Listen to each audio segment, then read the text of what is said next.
con mi querido amigo, el maestro Carlos Flores Rico. Carlos, qué gusto, buen día. ¿Qué tal, Pablo? ¿Cómo estás? Buenos días para todos ustedes.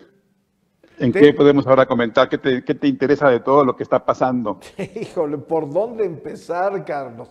A ver, pues vámonos con el DEPA de mi general secretario, ¿no?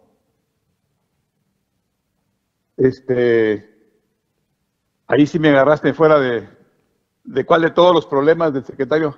Pensaba que me ibas a hablar de Nacho Mier y de su propuesta de consulta popular para la reforma del Poder Judicial, pero el secretario no estoy enterado de cómo está la cosa, mi querido Polo. Bueno, el día de hoy amanecemos con una denuncia que hace una organización ciudadana, creo que es Mexicanos contra la Corrupción, en donde dan a conocer pues que el general secretario Sandoval, el titular del ejército mexicano, pues aparece con un departamento nuevo y al parecer pues se lo compró a un proveedor del ejército, Carlos.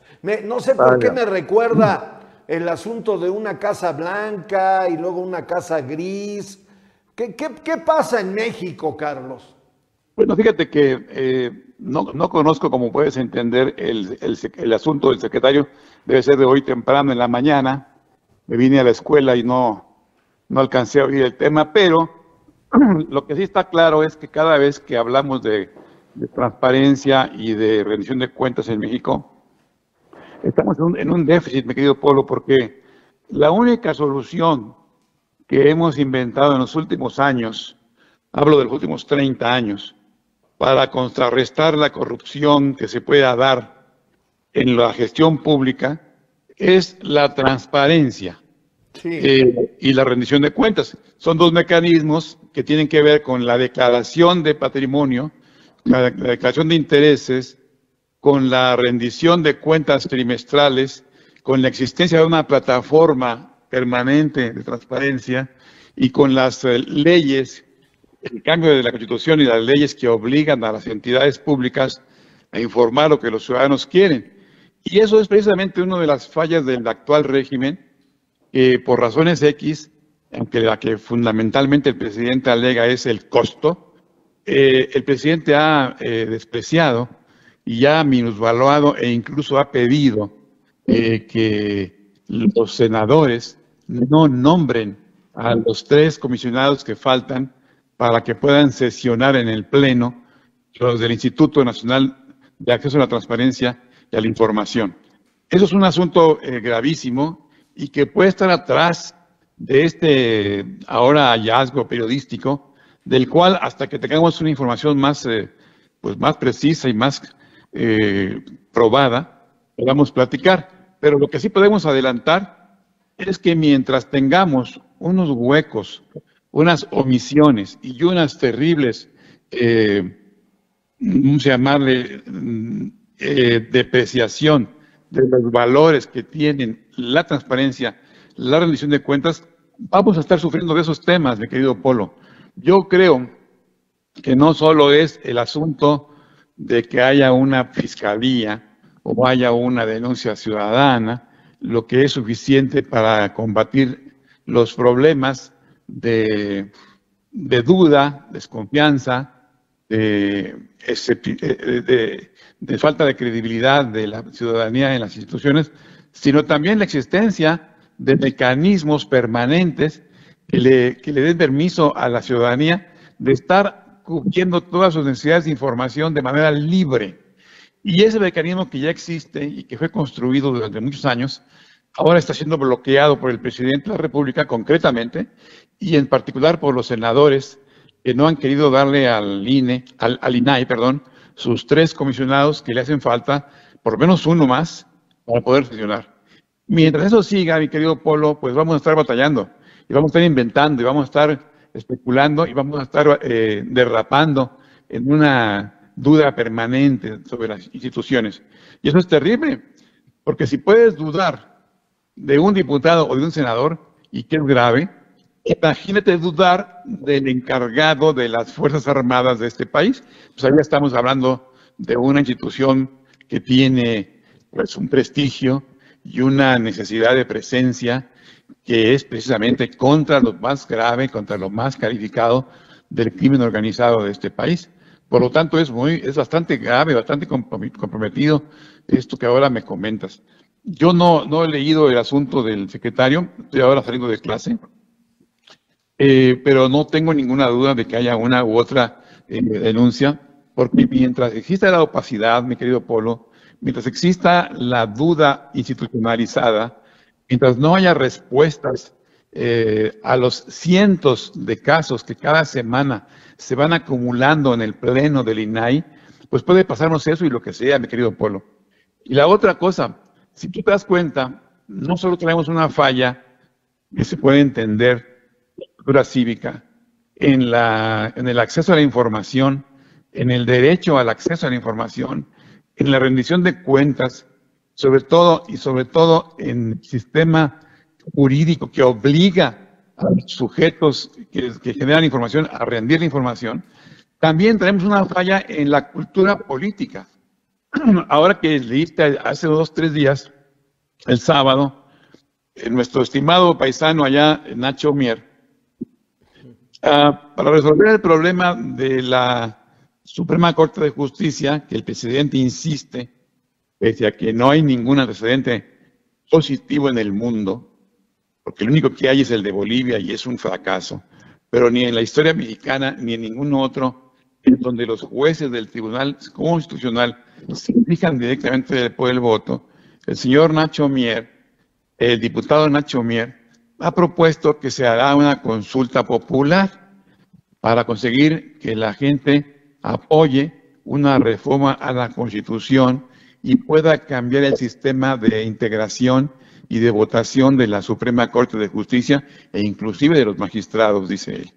Bueno, pues mi querido Polo, no hace falta mucho, solo falta leer la Constitución, el artículo 35 de la Constitución, que establece claramente qué materias no pueden ser sujetos de consulta, y el artículo 24 que establece cuáles son las bases del Pacto Federal.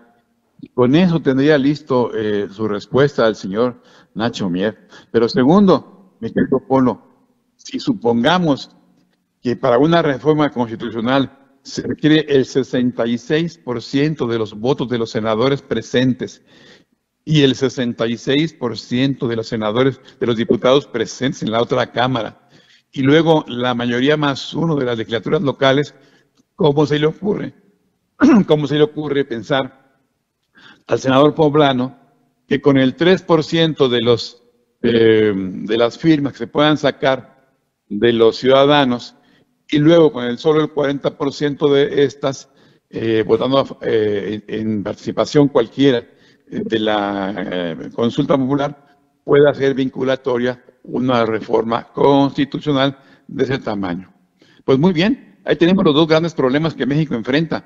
Por un lado, la baja calidad de la información pública para el acceso a los mecanismos de gestión pública. Y dos, la baja cultura política que tenemos para entender lo que es una constitución y los mecanismos que tiene de participación. Así las cosas, pues vamos de mal en peor, mi querido Polo, y como diría el clásico, estábamos mejor cuando estábamos peor. Sí, caray. Oye, ¿te refieres a Nacho Mier, aquel que ya declaró que no hay necesidad de estudiar ni de tener título universitario? Porque aquí en este mismo micrófono, el diputado federal que tú conoces muy bien, Humberto Aguilar Coronado, del Partido Acción Nacional, pues ya lo retó a un debate.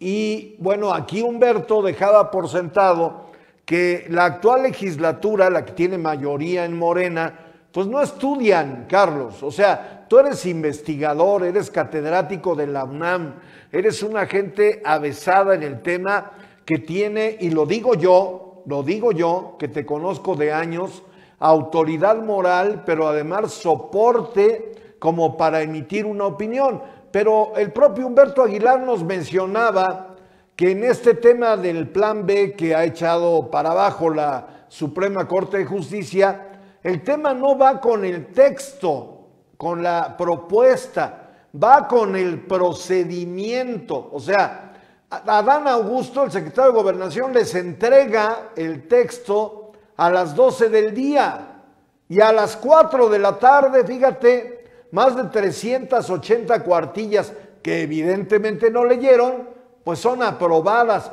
Pero a mí no me extraña, conocemos a Nacho Mier en Puebla, no de hoy, de toda la vida. No solamente no estudió, no le gusta trabajar, mi querido Carlos. Fíjate que en el caso del llamado Plan B, que como todos ustedes van a recordar, se llama Plan B porque el Plan A, que era la reforma a la Constitución, no pasó. Perdió en la Cámara de Diputados la primera votación y no pasó. En ese mismo momento en el que la Cámara de Diputados votó en contra de la reforma A, de Plan A, en ese instante pasaron la reforma B, o sea, el Plan B. Y efectivamente, como tienes tú muy buena memoria y está en todos los archivos periodísticos, en YouTube y en cualquier plataforma que se consulte, se votó como una ametralladora inmediatamente de eso, sin leer, sin publicar, sin conceder ninguna reserva a los opositores, sin discutir los temas, sin deliberar, y como una aplanadora se pasó de largo. Y muy bien, pues lo sacaron, lo mandaron a la Cámara de Senadores y allá pasó una cosa muy similar. Evidentemente, al llegar a la Corte, porque hay dos mecanismos para defenderse de eso, uno de ellos es la acción de inconstitucionalidad, al llegar a la Corte, y llegó en dos partes, una parte que llegó, digamos, directa porque no se modificó después de ir a los senadores, y una parte segunda que salió después porque hubo cambios en el Senado.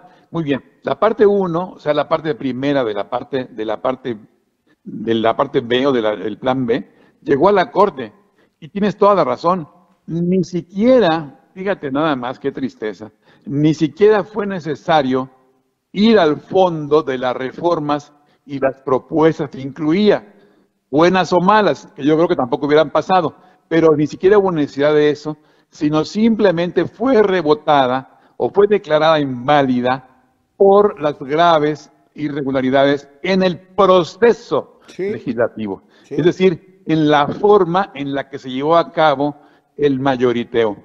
Y ahí viene una tristeza terrible porque tiene Morena, en este caso, la capacidad de votos para ganar una elección por mayoría absoluta, o sea, la mitad más uno, y ni siquiera fueron capaces de hacer valer dentro de los cauces esa mayoría absoluta, la mitad más uno, que tienen en la Cámara junto con sus aliados. Eso es verdaderamente vergonzoso, porque quiere decir que ni teniendo la mayoría supieron usar la mayoría.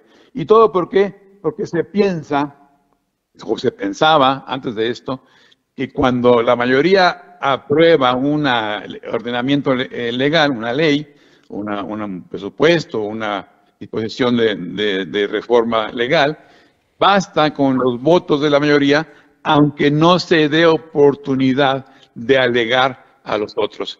Y la Corte acaba de ratificar un criterio ya muy conocido por todos los estudiosos, que no solo consiste la democracia en tener la mayoría, sino en cuidar los procesos legislativos que permiten que las mayorías ganen, pero que también las minorías se expresen.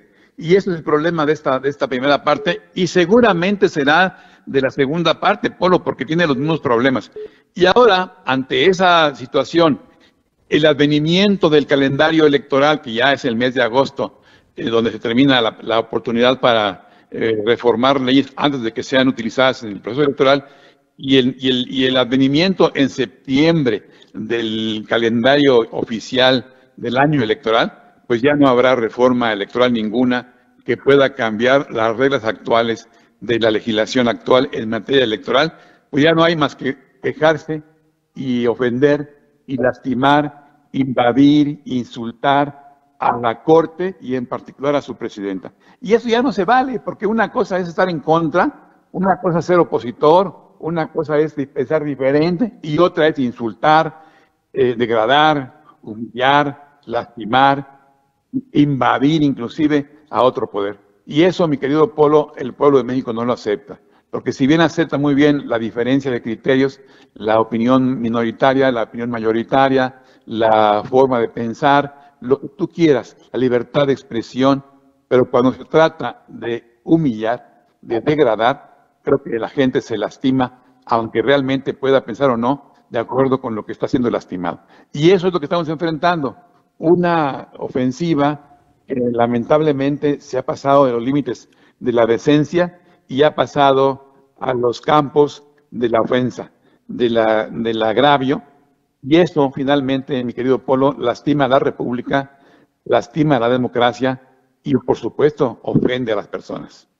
Me queda claro, te dejo, si me das permiso, mi querido maestro Carlos Flores Rico, te dejaría de tarea el tema del departamento que ahora se sube, que fue adquirido por el general secretario de la Defensa Nacional. Me asomo al tema porque pues sí es grave, si fuera el caso es grave. Sí, sí. Carlos, un abrazo. Hasta pronto. Gracias, es el maestro Carlos Flores Rico, investigador de la Universidad Nacional Autónoma de México.